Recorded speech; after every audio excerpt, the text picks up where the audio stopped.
So I want to talk about this in my message tonight about persistence, specifically persistence in prayer. So I was going to share an experience with you of a time in my life when I have to say I was incredibly persistent in prayer. It was all through 7th and 8th grade, right? My adolescent prayers fervently went like this: God, please make Sally like me. Please, God. I mean, I would get on my knees and beg God, please make Sally like me. I mean, that was my adolescent obsession. I mean, every time I saw Sally, my heart just went aflutter, and I thought life would just be so great if we were an item. The only problem was Sally was quite above my my league, right? She was very popular and very good looking, and I wasn't. So it was a desperate prayer, but I must say I was persistent in prayer, and you know what? The prayer paid off. At the 25th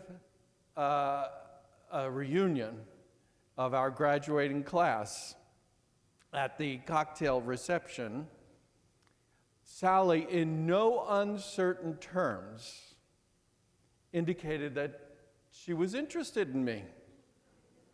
Problem was, I was already a priest. And I remember I said, well, after she made her proposal, I said, that's not going to happen, but if you had said that 25 years ago, you would have rocked my world, believe me.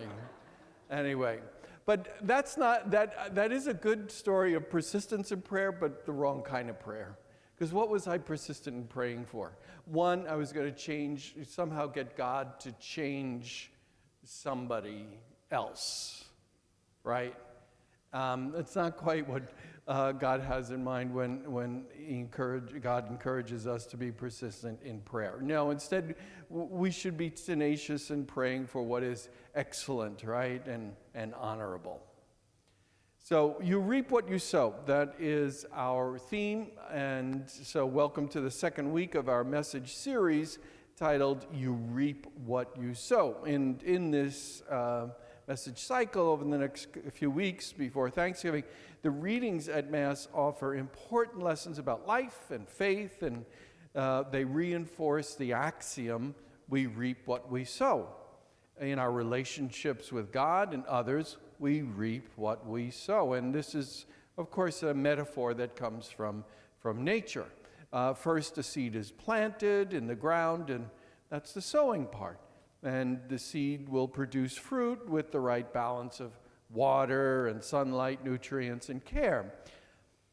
And the connection to our relationships and faith is that our actions and decisions in life matter, right? What we do or what we fail to do now determine our future. We reap what we sow. So in our lives, when we sow good seeds and make good decisions, we can expect good fruit. If we make wrong decisions and sow bad seeds, we will inevitably get lousy fruit. So reaping what we sow is a teaching found in our scriptures as well. In the New Testament, St. Paul wrote to the disciples in Galatia, make no mistake, God is not mocked, for a person will reap only what he sows. So that's the basic principle. You reap what you sow, but it's rarely immediate. It's almost always later, like my example with Sally, 25 years later. And this is why this principle can be frustrating. We reap what we sow, but it might take some time. It takes a lot of patience and vigilance to reap what we sow.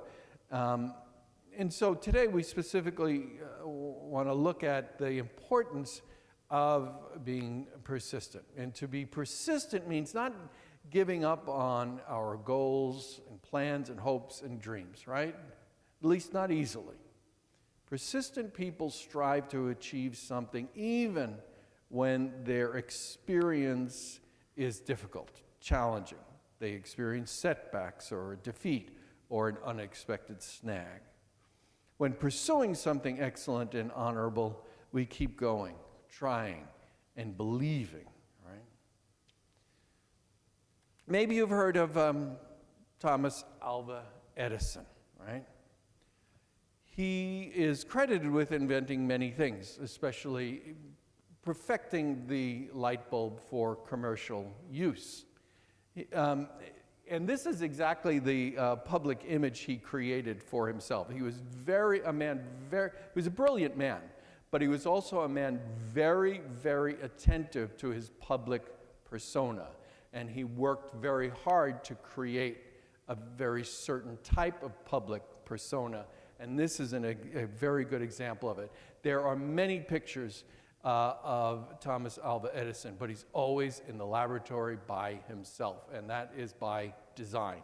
That's by his design, right? The truth is that he was very persistent in leading a team, right? And I want to point this out because sometimes when we think of persistence, it gets caught up with our American myth of individualism, that I must be persistent, I must pursue my dreams, and it's me. That's the American myth, the Ubermensch, the Lone Ranger, the Superman, right? The superhero who, against all odds, right, overcomes all challenges. Well, life isn't like that. That is the myth, right? The truth is, and Edison was particularly good at really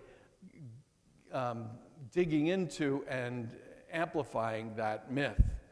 But the truth is that he was a mastermind at leading the largest team of scientists and engineers in existence in the world at his time, right? He had a huge cohort of people he was leading in his northern New Jersey. It was a campus of buildings, right? Not Edison alone in his laboratory. In total, his team acquired almost 1,100 patents. So it's no exaggeration to say that they transformed life on our planet. You may not know that they also endured years of setbacks in many of their experiments. But when a reporter once asked him how he managed to keep going with all of the setbacks, failure after failure, Edison responded, "I haven't failed. I've just found 10,000 ways that something won't work," right? So that's 10,000 discoveries of things that don't work to get one that does. That's persistence, right? And as I said, he was a mastermind at leading a very large group of people to persist in their goals. If they had given up or quit or thrown in the towel, those inventions would have taken much longer to be discovered. They would have been discovered, but it would have just taken a lot longer. So persistence is something every professional athlete, musician, or actor knows. It's something we all know. If you want something that's not easy, it takes persistence. It takes sacrificing. It sometimes takes suffering and enduring a lot of setbacks along the way.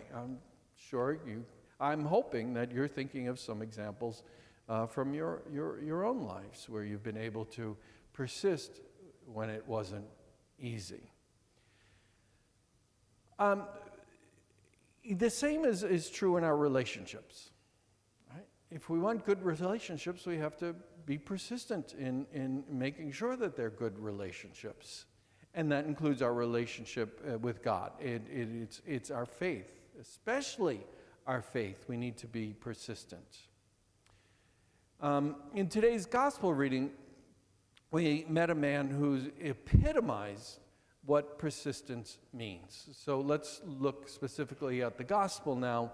And we heard that Jesus and his disciples were moving from one town to another. In fact, they're on their way into Jerusalem, and this is one of the last miracle accounts before they enter into Jerusalem, and you know what's going to happen there in Jerusalem, Jesus' suffering, death, and resurrection.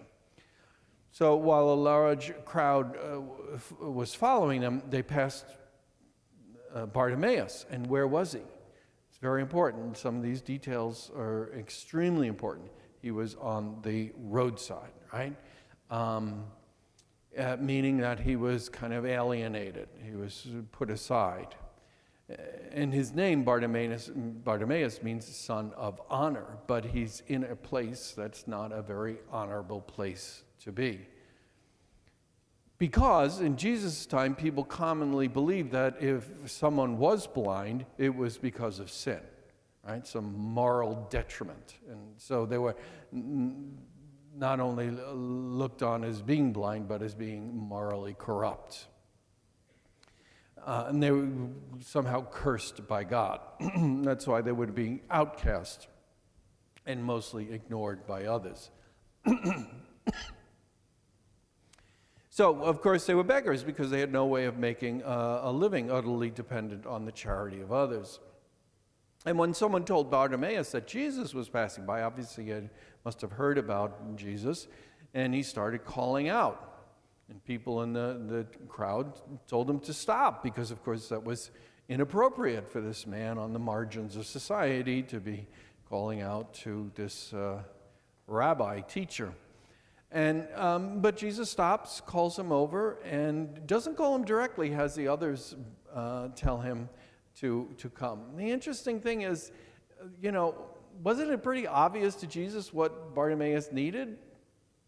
So why did he ask him, what do you want from me? And therein lies the prayer, right? I want to see. And Jesus said to him in reply, go on your way, your faith has saved you. And immediately he received his sight and followed him on the way. And when we're in Mark's gospel, you always hear me emphasize the word immediately, because that's Mark. Everything in Mark's gospel is immediately, right? He has this sense of real urgency.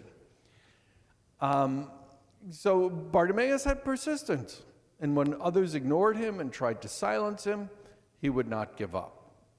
Because he was persistent, he received not only his physical sight, but then Jesus invited him where? To follow me on the way. And there, here's the genius of Mark's poetry. And then he takes the place of what? From the roadside alienation to follow me on the way to the center of the road, to the place of honor, because your name is what? Son of honor. And now, through Jesus, you are living to your fullest self of who you were meant to be, right? Son of honor. So after, he follows Jesus. Now he's going to follow Jesus right into Jerusalem, and we all know what happens there. So I wonder how Bartimaeus would have needed to remain persistent in prayer as he saw his newfound leader hung on a cross. But Bartimaeus sowed persistence and reaped faith. So what does that mean for us? This is where we get to the concrete application. If the message that whatever you are struggling for, if we just keep praying, we'll eventually get what we want. If that's what we think, then that's not the message, right? Because like Bartimaeus, it's not just, Bartimaeus had to scream out louder. It's not just about screaming out louder and telling God what to do. No, that's not the message. Jesus knows what we need before we ask, right? It is good to make known to God our needs. But does that change or improves God's body of knowledge that we tell God what we need? No. But when I articulate to God what I need, who is that helping? Me. Right? So prayer is exactly that. It is pointed to God, but the act of looking upon God and saying to God, this is what I need, puts us in a very humble posture before God. That's the prayer. That's the power of prayer. And sometimes God doesn't give us what we want. He may give us what we need, but he may not give us what we want. It's a good thing God didn't give me what I wanted when I prayed so fervently for Sally, right? But, you know, what is important is that we are making our needs, not only our own personal needs, but the needs of those we know and love, and even the needs of strangers, because that makes us better people. You know, so think about, what are you struggling with right now? And are you praying fervently for those things, whatever it be? A family situation, a health issue, a financial worry, career or school challenges. Maybe you've given up hope that it can never get better. Well, then today's message is, don't give up. Be persistent. Be hopeful. Persistence does not change God's mind. Instead, it helps us clarify our goals and what we really need. It can help us see other options, possibilities, and ways to deal with how we're feeling. And persistence can also open us up to sharing our struggle with others who can pray for us and be with us in that struggle, listen to us, and maybe help us to see something that we haven't considered yet. So yes, think about the ways in which you might want to be persistent in prayer now. And keep in mind Bartimaeus, he's making known to God what it is he needs. God already knows what we need, but there's power in standing before God humbly and saying, God, please, I need this, and being persistent in that. And being clear on what we want, that we want honorable and excellent things for our lives. And then in the end, we find ourselves better people as a result. So as I said, probably some of the most fervent prayers of my life were misdirected. But now as we mature in our spiritual lives, we are called to be persistent in seeking what is beautiful, what is honorable, what is excellent, and not giving up.